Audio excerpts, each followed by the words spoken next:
This video describes how to find a book at Yale Library using Library of Congress call numbers. Because books are shelved by subject, one benefit of locating a book on your own will be that you can browse other similar, potentially useful books.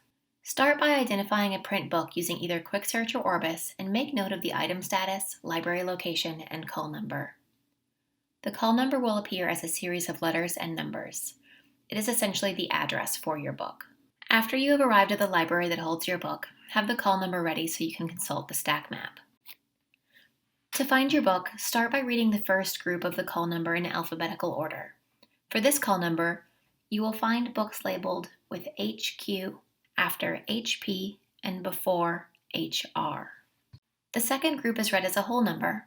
For this book, 1641 will come after 1640 and before 1642.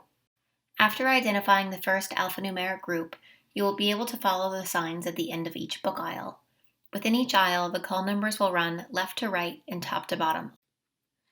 For the second alphanumeric group, read the letter alphabetically and read the number as a decimal, even if no decimal point is present. For this call number, the decimal point indicates that the number group will be read as .68. The last number of a call number is read chronologically, and the number sometimes represents a publication year, a volume number, or an edition. Finding a book on your own and browsing the shelf can be a great way to find relevant books for your research. If you aren't physically on campus, another way to browse books by subject is to use linked subjects in Quick Search or Orbis. Within each book record are lists of subjects associated with that book. By clicking on these subjects or groups of subjects, you can virtually browse other similar books.